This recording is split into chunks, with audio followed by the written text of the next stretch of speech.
Merci beaucoup. Merci de pouvoir prendre place ici à ce colloque.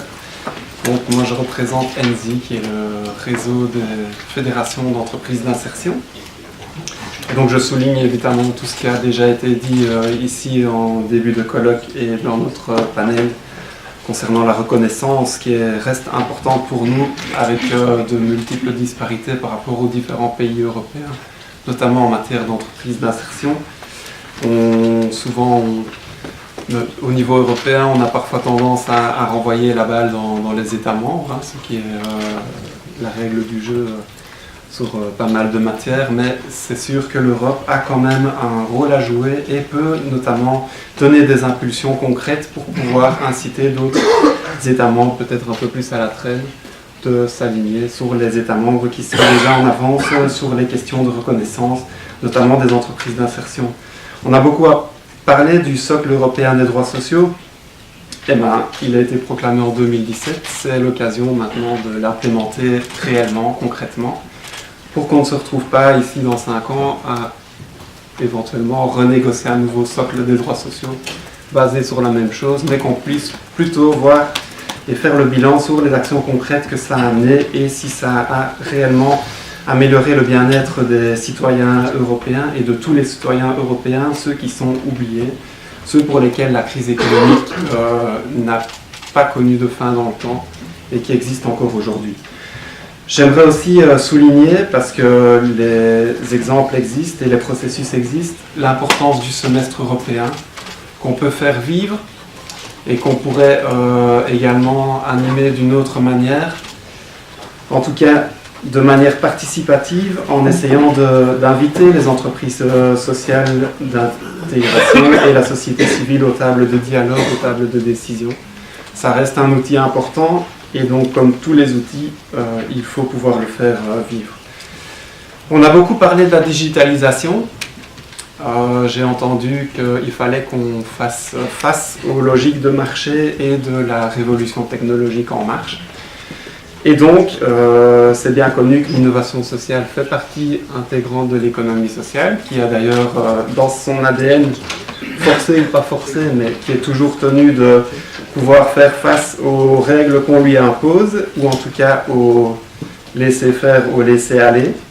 Et donc, à un moment donné, la digitalisation, on essaie de s'en emparer. Et donc, c'est vrai qu'ici, je souligne notamment un projet dans lequel ENSI est partie prenante, qui s'appelle InnoWise, et qui a pour objectif de voir s'il est possible d'allier la création ou le sauvetage des emplois avec une démarche de digitalisation, notamment par le biais de la création d'une plateforme ITC ouverte, accessible en ligne, et qui pourra aider les entreprises à maintenir l'emploi plutôt que de les forcer à voir comment elles peuvent garder leurs activités ici localement. Je terminerai mon intervention par un petit rappel.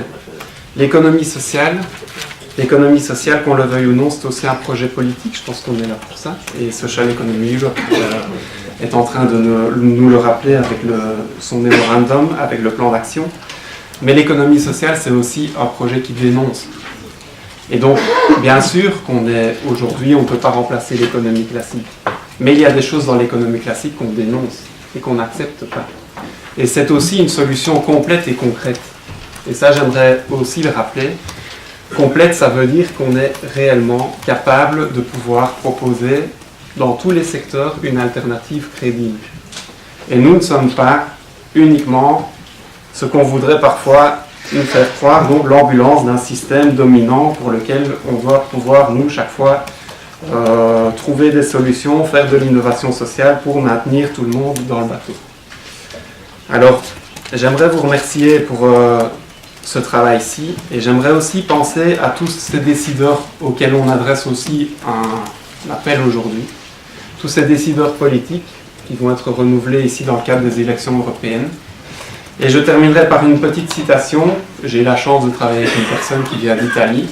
Et donc, en Italie, il y a pas mal de bons penseurs. Il y en avait un qui s'appelle Machiavel, on lui a fait une mauvaise réputation, mais il a quand même dit des choses intéressantes. Et il disait notamment qu'il n'y avait pas d'entreprise plus difficile, plus douteuse et plus dangereuse que celle de vouloir introduire de nouvelles lois. Il disait « Parce que l'auteur de ces nouvelles lois a pour ennemi tous ceux qui se trouvent bien des anciennes. » Je pense que ça peut nous parler. « Et il a pour tiers de défenseurs ceux mêmes à qui les nouvelles tourneraient à profit. » Et la tiédeur dont il parle, elle vient en partie de la peur qu'on a de nos adversaires, parce qu'on en a, mais aussi de l'incrédulité des hommes qui n'ont jamais bonne opinion des nouveaux établissements qu'après en avoir fait une longue expérience. Et donc je soutiens et j'envoie beaucoup de courage à tous ces décideurs politiques pour qu'ils osent s'exprimer, qu'ils puissent à un moment donné donner leur point de vue et savoir que le lobby politique, les gens qui croisent dans les couloirs, ça ne représente pas l'entièreté du monde économique et qu'ils sont les bienvenus dans les entreprises sociales, notamment les entreprises sociales d'insertion, pour voir ce que vivent concrètement les gens sur le terrain. Merci beaucoup.